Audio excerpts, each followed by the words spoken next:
She lost an arm. But what about her trust, her love, and her dreams?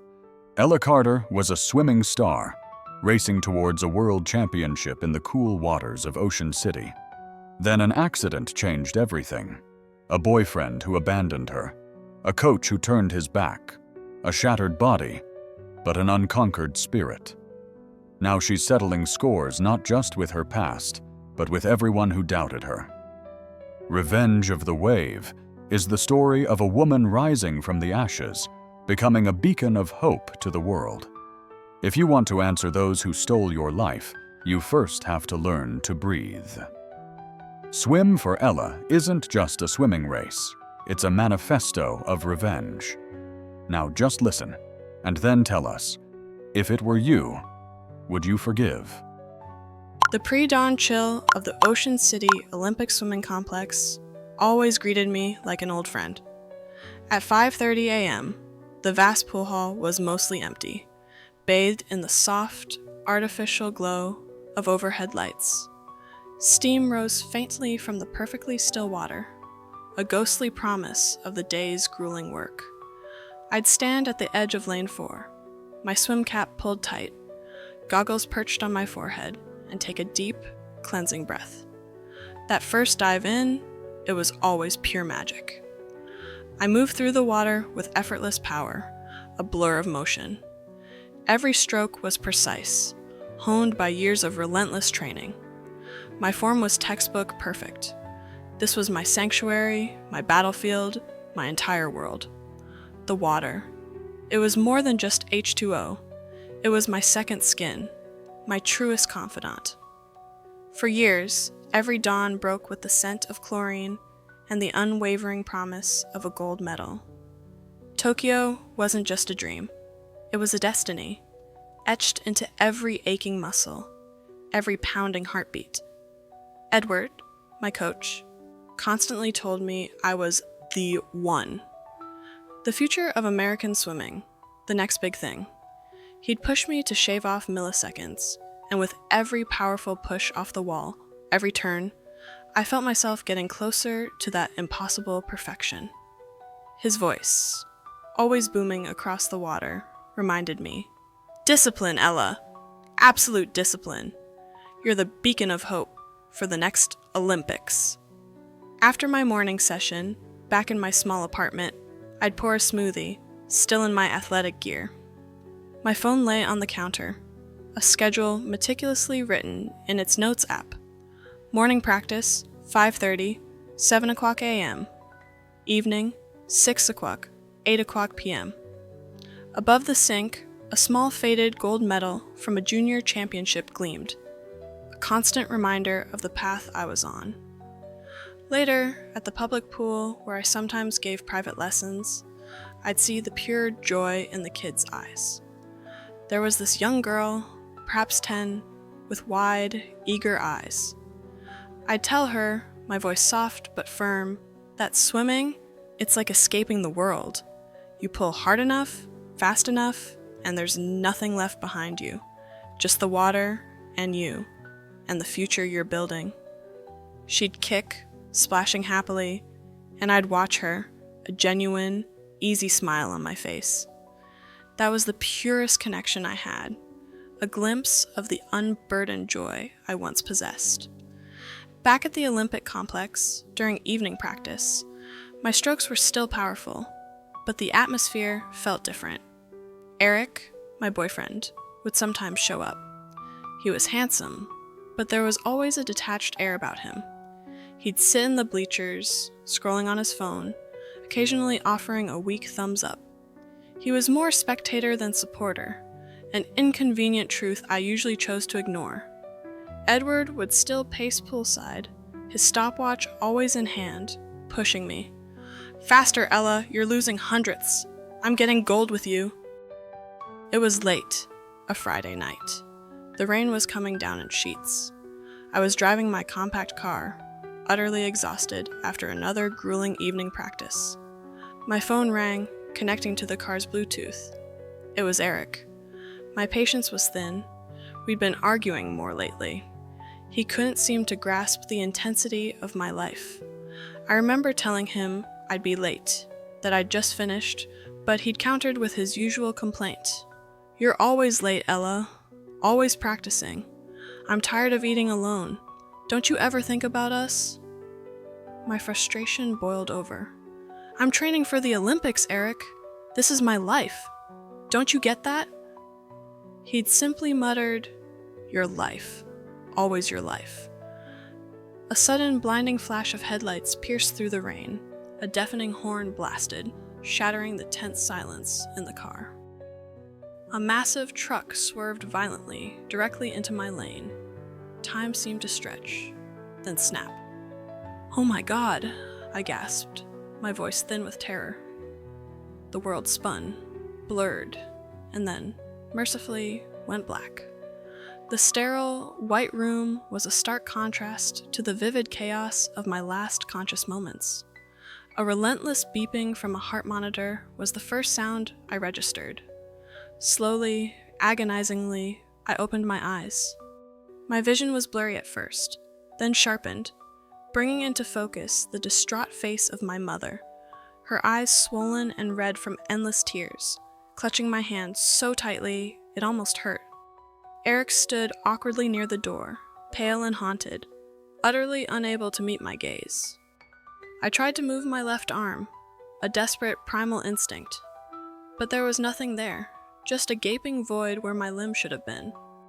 I forced my head to turn, to look down. My left arm was gone, just a heavily bandaged stump at my shoulder. The sight stole the air from my lungs. The silence that followed my realization was the loudest sound I'd ever heard. It wasn't just my arm. It was my identity, severed. I remember whispering, What does this mean? My arm, it's gone?" My mother could only sob, shaking her head, unable to speak. The doctor, a kind woman, but with a grim, weary face, stepped forward. Her words were gentle, but they struck me like a physical blow. "Ella," she said softly, "your life was saved. It was a true miracle you survived the impact. The damage, it was too severe. We had no choice. But your career, you'll have to chart a very different course now. A new path, entirely." I stared, numb, frozen by the weight of her words. They hung in the sterile air, heavy, suffocating. The relentless beeping of the monitor seemed to mock my shattered dreams. Weeks blurred into a monotonous cycle of pain and despair. I was confined to a wheelchair, my left shoulder a mass of puckered, angry-looking stitches. A physical therapist would gently guide me through exercises, her voice a distant hum. My face was blank, devoid of emotion, a mask of utter defeat. I felt distant, detached from my own body, from the world. Every rotation of my shoulder felt like 1,000 tiny needles piercing my soul. Every breath I took, a brutal reminder of what I'd lost. The water was gone, my future, gone. And then, the final cut. Edward's voice, once so commanding, now crackled through the speaker. I remembered his words as if he were in the room. "Ella, look, I'm truly sorry, devastated even. But the sponsor pressure, it's immense. You can't fault them, it's a business. Don't take this personally, Ella, but I'm taking you off the roster. Effective immediately. There's simply no place for you on the team. We need a new face, a new story." I listened, my jaw tight, my gaze fixed on nothing. My eyes, once so vibrant with ambition, were dead, reflecting only the blank walls of my despair. Disqualified. From the only life I'd ever known, the only identity I'd ever built. Edward, my mentor, who I'd seen as a second father, just cut me loose. Like dead weight. I was worthless. Later that day, Eric arrived at my hospital room. He avoided eye contact, fidgeting nervously with his hands. He couldn't even look at me. I heard his strained, uncomfortable whisper, "Ella, I can't do this. I can't handle this. You're You're a different person now. I need to move on. I'm not strong enough for this." He turned and left, his footsteps echoing down the sterile hallway, each step a hammer blow to my heart. I didn't stop him. I didn't cry. There was nothing left to cry with, just an echoing void. The night was cold. I sat alone on the cold, damp sand, wrapped in a thick, oversized hoodie, pulling it tighter around my shivering body. The ocean stretched out before me, dark and vast, its ceaseless waves crashing rhythmically onto the shore. I was numb, my mind a blank slate. Slowly, I knelt in the sand, my head bowed, the roar of the waves a hollow, mocking sound. I lifted my head, looking out at the endless water, the source of both my greatest joy and now my deepest, most agonizing pain. Tears finally streamed down my face, silent and endless, mixing with the cold spray of the ocean. Each tear, a tiny death. Everything. My identity, my future, my very self. It all slipped through my fingers like water. I didn't just lose my arm, I lost my breath, my purpose, my will to live. What was I supposed to hold on to now? How could I exist without the water that defined me? Without the current to carry me forward, I was simply adrift. Lost at sea.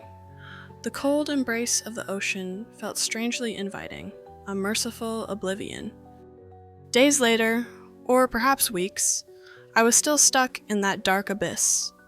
But outside my world, things were moving. Anthony Delgado, a man I didn't know, sat in his dimly lit study, surrounded by stacks of books, old sports trophies, and faded photographs. He was reading a newspaper, the headline screaming, "Former Olympic swimmer Ella Carter ends career after tragic accident." He was perhaps in his late 50s, his face weathered, with wise eyes and a faded scar above his left eyebrow.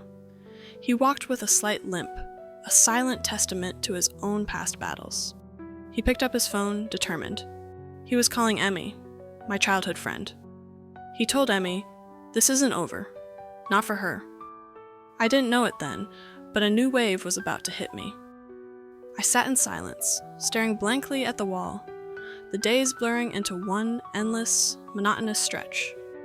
My apartment was a mess, strewn with pizza boxes, crumpled tissues, a testament to my complete surrender. I felt hollowed out, a mere shell of who I once was. Then came a knock at the door. I didn't move. Another knock, more persistent. Then another. I finally dragged myself to the door, my body aching with apathy, and opened it a crack. Anthony stood there, his presence radiating a calm strength. He had a kind, understanding smile. He introduced himself. "My name is Anthony Delgado. I used to be a runner, a long-distance runner. I know what it's like to lose everything in a moment, to fall. My career ended with a ruptured Achilles. My dreams shattered." His words cut through my despair, but I wasn't ready to hear them. I just wanted to be alone in my misery. I remember telling him, "I'm not interested. I'm not a swimmer anymore. There's nothing left." But Anthony wouldn't give up. "Falling isn't sinking, Ella," he said, his gaze unwavering. "I fell too. Hard. The kind of fall that makes you think you'll never get up again. But I did. And so can you. The ocean is still waiting for you. A new ocean." I tried to shut the door, to close myself off from his hope. But Anthony gently prevented it with a hand. He just said, "Listen, I'm not asking you to race the past. I'm asking you to live, to breathe again, to find a new way to be in the water." He left a small, folded pamphlet on my doormat, a single image of a Paralympic swimmer gracefully cutting through the water. I slammed the door, not picking it up. It stayed there for days, a quiet reproach. I just wanted to be left alone, to drown in my misery, to fade into nothingness. But Anthony was like a persistent wave, always coming back, chipping away at my resolve, at the thick walls of my despair. Weeks crawled by. I was still withdrawn, glued to the couch, watching TV passively, my life on pause. Then, Emmy, my childhood friend, burst in, her usual vibrant energy a stark contrast to my stillness. She was carrying groceries, but her eyes sparkled with excitement. "Girl," she exclaimed, "you wouldn't believe what's happening." She pulled out her phone, showing me a flurry of social media posts.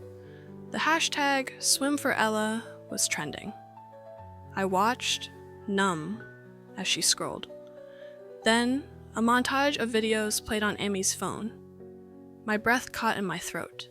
I saw a young boy, no arms, doggy paddling with a huge grin, his small voice echoing. "Ella, you inspired me. Don't give up. Keep swimming."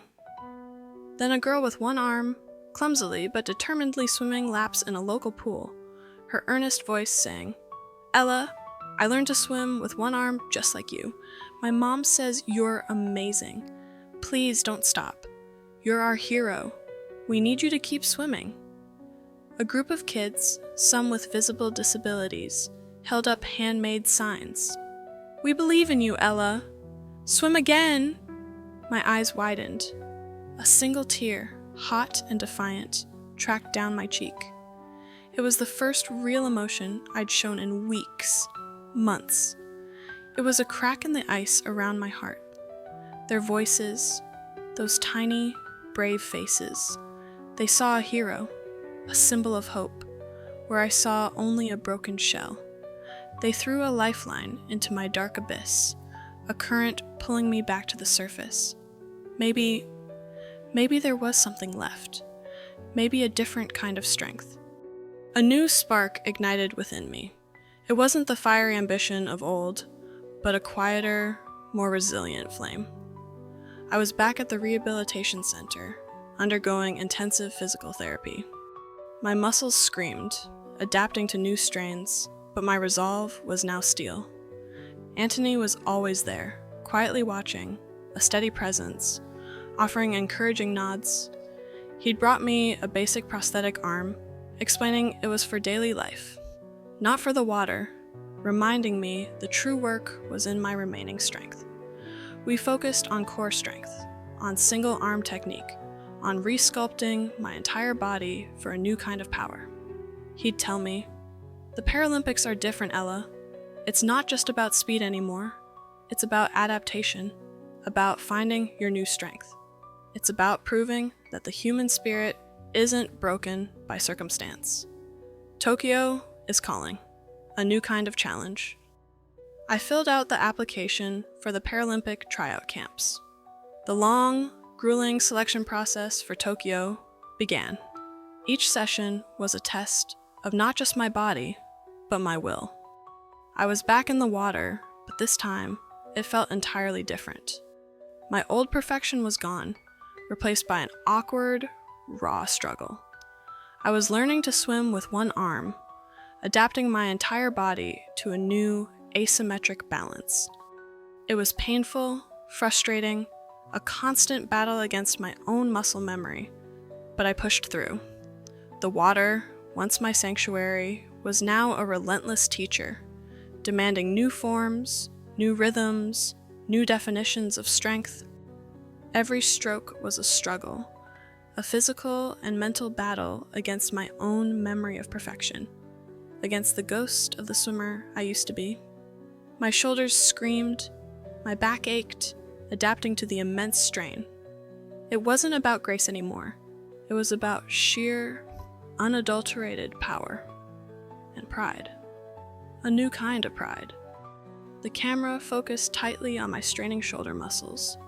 The stark, white scar tissue visible just above the waterline. A constant, vivid reminder of my trauma. My brow was furrowed in intense concentration, sweat beading on my forehead despite being immersed in the water. I pushed off the wall, a slight hesitation as I found my balance. Then a burst of speed, raw and untamed. I whispered to myself, my voice fierce, determined. This time, Winning isn't for money. It's not for fame. It's for my pride. It's for them. For every kid who sent me a video, who saw hope in my brokenness. It's for the silence that tried to drown me. My vengeance wasn't against a person. It was against the despair that had almost consumed me. The air crackled with an almost tangible intensity. Microphones were thrust into my face. Blinding camera flashes popped, momentarily searing my vision. Journalists from NBC, ESPN, Japanese news channels, all clamored for my attention, their questions overlapping, a relentless barrage. They called me a symbol of hope, an icon. They asked how it felt to return to the highest level with such a profound challenge. I stood there, a slightly weary smile on my face. My new sense of purpose had given me a quiet confidence, an inner steel, but the relentless attention, the constant spotlight on my vulnerability, was a heavy burden. I wore a simple team tracksuit. They saw a miracle. They saw a narrative to sell. I just felt the immense weight of their expectations, the pressure to be something I didn't always feel. The summit, I was learning, was far colder and lonelier than I had ever imagined. I simply replied, I just wanted to swim again. I'm not a hero. I'm just trying to find my way back to the water, to myself, to what feels right. The familiar scent of chlorine filled the air as I prepared for my race. I found a quiet corner in the bustling warm-up area, a small island of solitude. I stretched, every movement deliberate, focused. The stark, white scar on my shoulder was a constant, searing reminder. But now, it was also a badge of honor. I glanced at my reflection in the polished glass of the pool, seeing the powerful, singular arm that now defined my athleticism. I closed my eyes, took a deep, centering breath, drowning out the external noise. All the noise, all the expectations, the media frenzy, they faded into a distant hum when I finally touched the water. Here, it was just me, and the wave. The roar of the crowd was deafening, a physical force that vibrated through my bones. I stood at the starting block, my single arm poised, muscles taut, every nerve alert. The other swimmers, in their lanes, each with their own story, were focused, their eyes locked on the finish line. The race began. My start, with only one arm, wasn't as explosive as my two-armed competitors from my past life. I fell behind initially, just by a hair, the cold water rushing past me. My form was unique, adapted, a new rhythm I'd painstakingly perfected. But then, my powerful single arm, honed to an almost impossible level of perfection, began to cut through the water with incredible, almost savage force. I surged forward, closing the gap stroke by agonizing stroke. My legs kicked furiously, providing vital balance and drive, propelling me through the water like a torpedo. I pushed, pushed, pushed, the pain a distant, familiar companion. The crowd, a surging mass of humanity, rose to its feet, a unified roar of excitement. The cameras followed my every move, capturing the raw intensity of my effort. I overtook one swimmer, then another. The final lap. My lungs burned, my single arm screamed with exertion, but I was neck and neck with the lead swimmer, her every breath echoing my own. I dug deep, finding a reserve I didn't know I had, a strength born of pure will, a final, desperate lunge. The slow-motion camera captured my face as I touched the wall. Pure, utter exhaustion clouded my features, then a flicker of disbelief, then quiet, profound triumph. My time flashed on the giant scoreboard. First place. The entire stadium erupted, a thunderous, emotional ovation that reverberated through my very core. I stood on the top step of the podium, the highest point I'd ever been. The gold medal was placed around my neck, heavy and cold, yet strangely comforting. The American flag slowly rose, magnificent and proud against the stadium roof, a symbol of a victory far greater than gold. A single tear, unbidden, silently tracked down my cheek, catching the light, reflecting the flashes of the cameras. It wasn't a tear of sadness, or even just pure joy. It was a tear for all that was lost, for all that was endured, and for the impossible, glorious rebirth. It held the echoes of every drop of sweat, every frustrated sob, every silent prayer. That tear, it held years of pain, of doubt, of the crushing weight of expectation. But it also held a new kind of triumph, a quiet, personal victory that no one, no accident, no betrayal could ever take from me. It wasn't for the sponsors or for Edward. It was for the broken girl who almost gave up, the girl who found a way to swim again, not in spite of her limitations, but because of them. Later that night, the gold medal glinted on my nightstand, a silent sentinel. My phone vibrated persistently on the table. It was Eric. I glanced at the screen, a surge of complicated emotions washing over me. A voicemail notification. I knew his voice would be desperate, tinged with forced enthusiasm, almost sycophantic, full of words like, "Unbelievable, so incredibly proud of you. Maybe we can talk? I miss you." He wanted the hero back, not the broken girl he'd abandoned, but the broken girl had rebuilt herself, piece by piece, and she didn't need him anymore. I didn't listen to the voicemail. I simply deleted it. My past was no longer my present. My phone rang again almost immediately. Edward. I imagined his voice, now warm, almost pleading, a stark contrast to his earlier dismissal. I could almost hear him. "Ella, congratulations! Truly magnificent. You were incredible. Listen, I know things weren't ideal between us, but the committee, the sponsors, they're talking. Seriously. We're forming a new team, a truly inclusive one that redefines what's possible. You could be our star, Ella. Lead us. Inspire a whole new generation." I smiled, a genuine, knowing smile that reached my eyes. I looked out the window at the bright, sprawling lights of Tokyo, a city that had witnessed my rebirth. I had my answer. I knew what I needed to do. I didn't need his team, my future, my terms. Years passed. The Ocean City public pool was bathed in warm, golden sunlight. The air was filled with the joyous, chaotic symphony of children's laughter and enthusiastic splashing. I stood by the edge, no longer driven by ambition for myself, but by a quiet strength and serenity that radiated from me. I was coaching a new generation of swimmers, a diverse group of young children. Among them, a spirited boy with a prosthetic leg, a child with Down syndrome whose eyes sparkled with pure joy, and a quiet, determined refugee girl, timid but eager to learn. My gold medal, the tangible proof of my past triumph, was discreetly displayed on a small shelf nearby, a silent inspiration. My life had come full circle. The water was my home again, but this time, I wasn't seeking glory. I was giving hope. I'd tell them, my voice calm, encouraging, resonating with earned wisdom. It's not about what your obstacle is, kids. It's about what you choose to turn it into. A wall, or a stepping stone, a destructive current, or a powerful wave you learn to ride.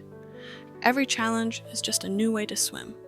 The camera moved in slow motion, capturing the raw beauty of the children's movements, the boy with the prosthetic leg pushing off powerfully from the wall, his determination clear, the Down syndrome child laughing freely as they splashed through the water, pure joy on their face, the refugee girl's determined steady strokes, a testament to her quiet resilience. Each child was a living testament to perseverance. each a tiny mirror reflecting the inspiration I now sought to embody. Anthony Delgado sat quietly in the bleachers, a familiar, comforting presence. He watched the scene unfold, a contented, proud smile playing on his lips. He caught my eye. I raised my head, returning his smile. A deep, warm, genuine smile of profound gratitude and unspoken understanding. Our journey, together, completed, had opened a new path for so many others. As the sun began its slow descent, painting the sky in fiery hues of orange and purple, I walked alone on the beach. The ocean waves crashed rhythmically against the shore, a steady, comforting pulse, an eternal breath. I walked towards the water, my steps confident, light. Leaving my footprints in the wet sand, I paused at the water's edge, letting the cool foam wash over my bare feet, grounding me. Victory. It wasn't the cold, gleaming metal hanging on my neck. It wasn't the deafening roar of the crowd or the triumphant headlines. It was the quiet strength I found within my own darkness. It was transforming my own agonizing pain into a guiding light. And it was becoming a path, a beacon for someone else. For those who thought their own waves were too big to conquer, their storms too vast to survive. I had faced the storm head-on, embraced my brokenness, and became the wave itself. And now, I was learning to ride it, not just for myself, but for every single soul who needed a current to guide them home. The ocean, once a brutal reminder of what I'd lost, was now a mirror of what I'd become, boundless, powerful, and free.